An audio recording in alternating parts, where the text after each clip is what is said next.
سؤالها سؤال شكوبات سائل كي نسوي دي وحليه وحنا يقول دل يرى وحن شوقا ودنا ذا خليج ودنا كمية جارهان ودنا كقدر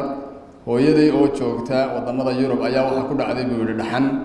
دورنا ويقالتها دورنا أد بعروستها هاي وعنا وباهنتها مركا ما يسقع فريقته هوي سؤال شلبات معجونكو صون كما تبيا معجونكو وبرج كلاجو عضيضو الدودة وطاء صون كحميرة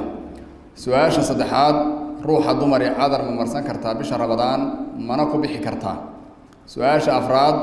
قف أنتو كان صون مكان صحية سؤالها سفر تاسي صون كسابسين صدح سؤالات يقولون عبادات كسابسان بين راعينا سؤال شناد مقعيسة وحكو شيء أما وقبل مريم ظاهر وحي تري وحي شيخ ويدين لها المها يسوى حفايد حران أيانو استيشيا بيتري لكن قعنتها وحبان السقرقة أرنتاس ويسيدي وحمية ليس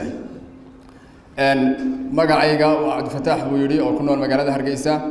شيخ دي أديقا ويسيسانا يا أدبيها أدكل غلوغانا يساعد لقضو صون كاقي أرنتاسي وحمية ليس سؤال كحكتا وشمس عبد الله waxaan joogaa baytiri Saudi Arabia hooyo ayaa xajka doonaysa baytiri inay tagto gabadhan walaalnahay baa ka bixinaysa waxba ka dhiman aniguna qaad ma ka ganacsadaa qaadkan iibiya wax ma kaga dari karaa inta ka dhiman intaas inuu sheekh isku raacin bismillah su'aasha hore ah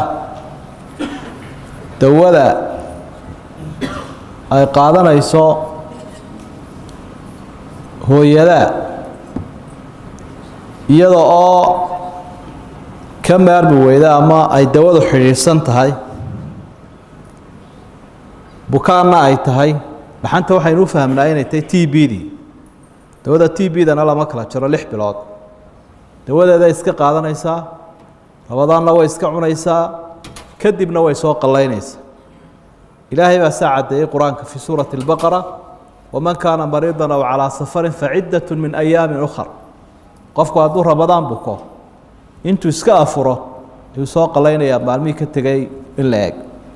دوادا بهاشا معتون كان الكها لقو عضيضه ولقو عضيان كرا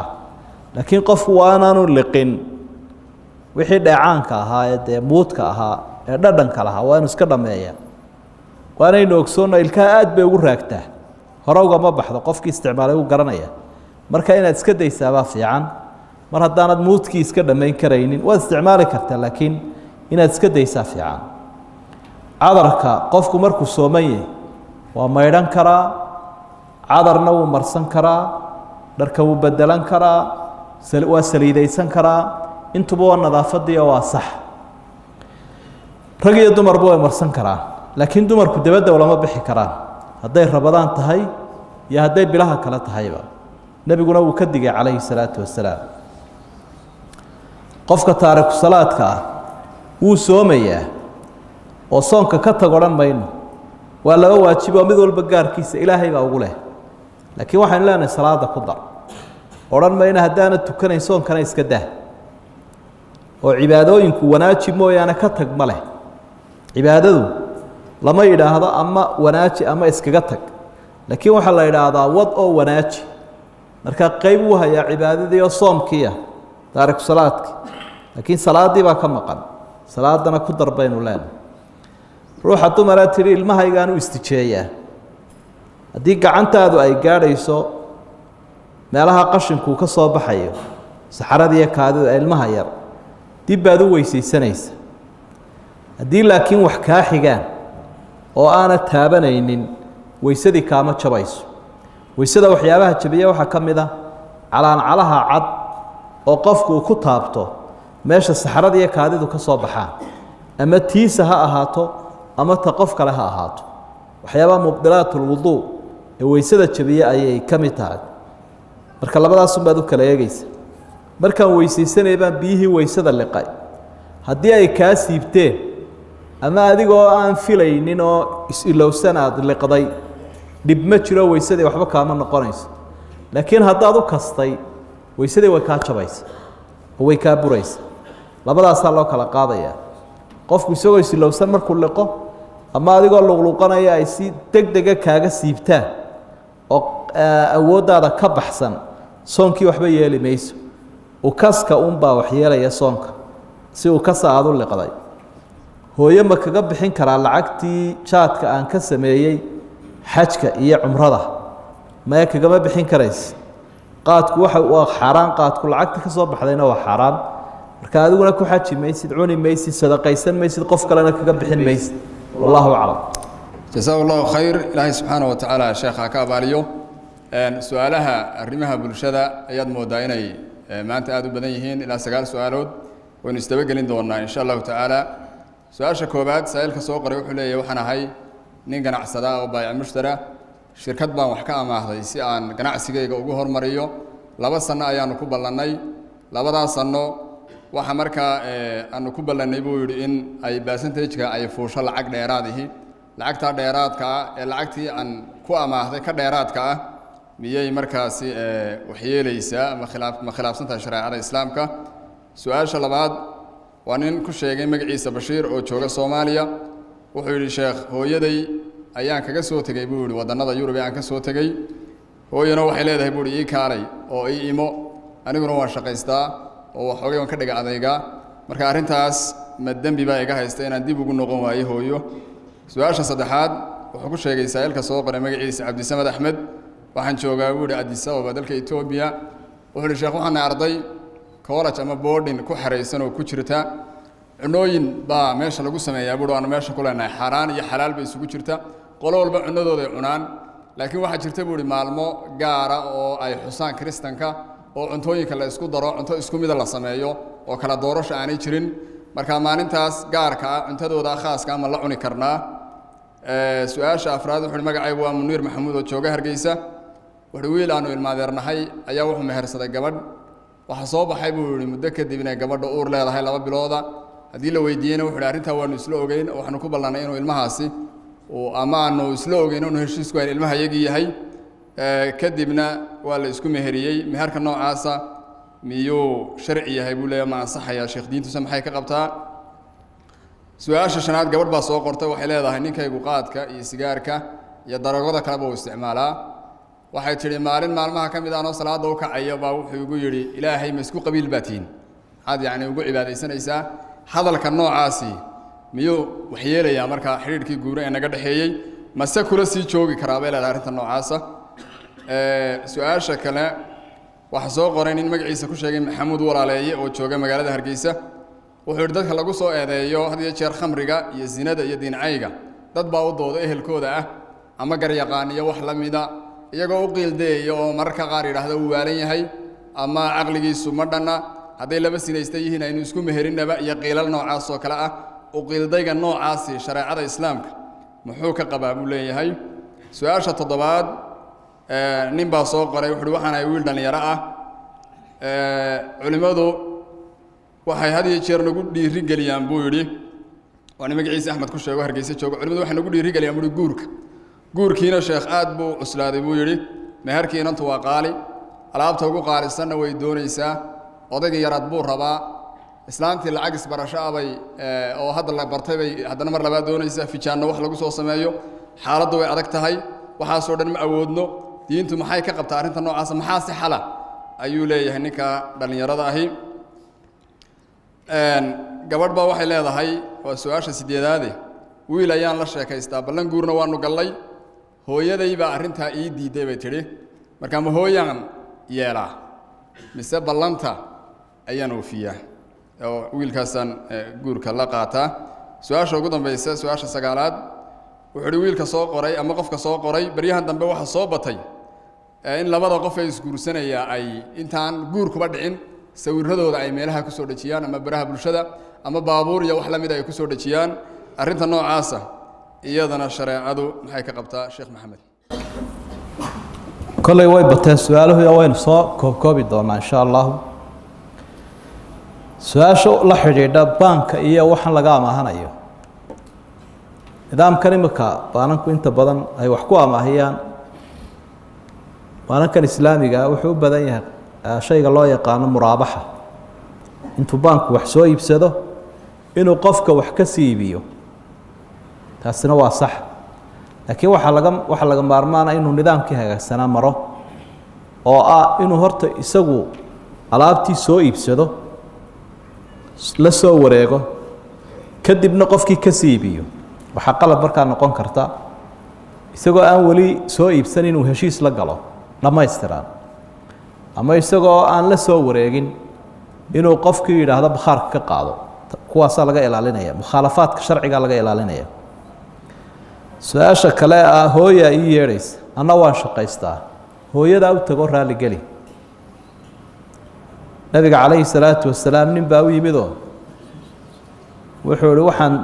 kugu imi inaan waan ku imid buuhi anigoo labadeydii waalid ka imi iyaga oo ooyaya markaa rasuulku wuxuu uhi sala allahu calayh wasalam orod ku noqoo sidaad uga oohayse uga qosli marka halkay joogto ka shaqayso iyada raali geli ilaa intay ku fasaxayso shaqada waxaa marka ka horeynaya idanka waalidka xataa jihaadkii markaanu mutacayin ahayn ama aanu qofka si gaara ugu waajibin waxaa la yidhi waalidka laga idan qaato su-aashan odhanaysa dadka masiixiyiinta ah raashinkooda ma la cuni karaa raashinka dadka kiristankaa raashinkooda waxay gowracaan waa la cuni karaa raashinka kale oo iska caadiya dee gowrici wixii gowrac u baahnaa waa la cuni karaa dee qur-aanka inoo baneeyey dumarkoodaba laakiin midka meesha yaallaa waxa weeye dee waa inaan doofaarkii ku jirin aada og tahay laftiisu iyaga laftigoodu inay gowracaan waa inaad ogtahay haddaad ogtahay inay bakti cunaan ama doofaar ku jiro lama cunaysa waanu isguursanay marka horena waanu sii uuraynay wey su-aashanina uurkaa isaga ahay waa sino ayuu ka yimi waladkaana garac baa loo yaqaanaa marka hooyadii buu raacayaae kan isaga ee ka dhalay gabadha marka dambe haba guursadee ma raacayo caruurtiisana kama mid aha hooyadii buu ku abtirsanaya waa walad mar haddaanu meher ku dhalanin meherka horraysiis bay idhahdaan soomaalidu caruurtooday ku daraan waa se dembi waa dembi waa gef weeye waa ilmo aanu dhalinoo uu wato un marka arrintan aada ha looga waantoobo waa wax bulshadani ku ibtilaysan tahay ceebahooday ka midta ninkan yidhi ilaahay ma isku qabiil baatiin ilaahay unbaad u doodaysaa afadiisa ku yidhi ilaahay unbaad leedaha caabuda ilaahay ma isku qolaatiin waa istihzaa billaah ilaahay buu ku dheeldheelay qofka ilaahay ku dheeldheelaana waa gaal qur-aanku ilaahay ku caddeeyey qul abillaahi wa aayaatihi wa rasuulihi kuntum tastahzi'uun laa tactadiruu qad kafartum bacda iimaanikum ma ilaahay rasuulkiisa aayadihiisa ku dheeldheesheen waxba ha cudurdaaranina oo waan kaftamaya ha ku cudurdaaranina waa gaalowdeen buu ilaahay aayadda ku caddeeyey marka culimada u taga toobadda ha loo qabto gabadha dib ha loogu meheriyo su-aasha kalena waxay ahayd nin gaaloobay ayay qaar u doodaan oo idhaahdaan wuu waalan yahay isagoon waalayn hadday yidhaahdeen wuu waalan yahay inuu waashaba waa laga yaabaa hadday doonayaan inay waali ku badbaadiyaan in laga aqbalaaba laga yaaba ka daaya baynu leenahay qofku haddii garsoorka hortiisa uu yimaado oo dembi kaga caddaado xuduudda iyo xeer ciqaabeedka sharcigu u dhigay mid ka mid a in loo doodo nebi maxamed baa aada uga digay calayhi salaatu wasalaam asxaabigii usaamat bnu zayd ruux dumarahoo sinaysatay ayaa nebiga hortiisa la keeno kiiskii ku caddaaday waa kii nebigu lahaa nebigu uga ergeeyo dee gabadhani waa gabadh laandheero caynkan ay tahay oo ergu ka galay aad buu markaa nebigu asxaabigii u huruufay atashfacu fii xaddin min xuduud illaah war ma xeer ciqaabeed la fulinayo oo diintii ilaahay ka mida baad u doodaysaa u eriyey inankii uu jeclaa nebigu calayhi salaatu wasalaam marka qofkan xalka sharcigaa la marayaa towbaddaa loo qabanayaa dib idaan ugu noqon baa lagu waaninayaa laakiin laga geli maayo dhinacaa in la qariyo ceebtiisa su-aashan inanku ina soo weydiiyaa guurkiibaa qaali noqdee maxaa la yeelayaa dee horta midi bulshaday u taallaayo marka dee aayaheenna laga fikirayo waa in guurka la dabciyaa dhallinyarada loo fududeeyaa isagana waxaynu leenahay dadka ilaahay wuu kala duwan yahay dee kuwa iyagu waxaa fatooshtaa faraha badan iyo filinjarkaa badan iyo fujiskaa badan raadsanaya dee iskaga tagoo qaar miyir qabaad helaysaaye haddaad doonto dee miyigaba ka soo guurso waxaa laga yaabaa halkii $10,000 uu ku kalifayay inaanu kun gaadhinba waxaagu marka qof dadku way kala duwan yihiin qolana tallaabo dheer bay qaadaa qola mid dhexe qola mid miyir qabta marka adiga laftigaagu dee tallaabada ha dheeraynine dadku waa kala noocyad xataa wadanka gobolada kala duwan dadka kala duwan deegaanka kala duwan marka dad aad la jaan qaadi karta raadso way ku sahlanaan doontaa insha Allah saasha u dambaysa waxay ahayd dad aan isqabin oo wali ismehersanin oo iyagoo wali ismehersanin laakiin doonaya inay ismehersadaan intay sawirro wada galaan sawirradii facebooka soo dhigaya oo meelahan xafladii keenaya oo ninkii naagtiiba is haystaanba wayba isqadimeenba horey u qadimayn waa qaar hore u soo fadhiya mushkiladii waxaa dhacday xishood darradii waxay keentay dhalinyaradii rag iyo dumarba inay hore u soo fadhiyaanba waxaad arkaysaa iyagii oo isku dhegan iyagii oo isdhunkanaya iyagii oo isjiidanaya iyagii oo isxambaarsan oo hadda aan isba qabin oo wali isu mehersanayn marka waa dembi macaasiday ka mid tahay laba qof oo kale ajnabi ah sharcigu wuxuu ogoliyay markay isguursanayaan inay marka hore is eegaan wada hadlaan intay danahooda ka wada hadlayaan ay danahooda dhamaysanayaan isku qanciyaan baa loo ogoliyay xaaraantii la xaraan bahayd laba ajnabi inay kala wada sheekaystaan ama is eegaan xaraan bahayd marka waxa loo xalaaleeyay aayahoodan ay ka tashanayaan iyo is aragooda intay isku qancayaan intaas u baxlaalahay laakiin waxaan kala dhamo xaraan marka dhalinyaradu hay iska daayeen ilaahayna ha ka cabsadeen gaarigan sawirka lagu soo dhajin waxaad arkaysaa marka qaarkood inanta sawirkeeda oo aad u weyn baa gaari lagu soo dhajinaya maxay ninka noocaas nin hinaasalaba ma ninkaas raganimadii baa ka luntay warkaalada taydan ila daawada ila wadaaga weeyadii saasay ka dhiganta haddaad ajaanibta tidhaahdo ila daawada waxaaskayga ila wadaaga marka dabiirka wanaagsan iyo diintaba aynu ilaalino iyo akhlaaqda fiican ilaahayna ha laga cabsado wallahu subxaanahu wa tacaala aclam sheekh maxamed inta tiriyaan hooyaday baan amarkeeda qaataa mise ballantan oofiya marka kol haddaanay wali isguursanin oo aanay wali isqabin waxaad ku dadaalaysaa inankan isaga ah iyo hooyo inaad isfahamsiiso haddii jacayl hooyo iyo jacayl ninku hayo bal labada jacayl iswaafaji waa haddaad aaminsantahay inuu kuu qalmo weeye inanku diin ahaan iyo akhlaaq ahaan oo kufkaagii uu yahay hooyo ku qanci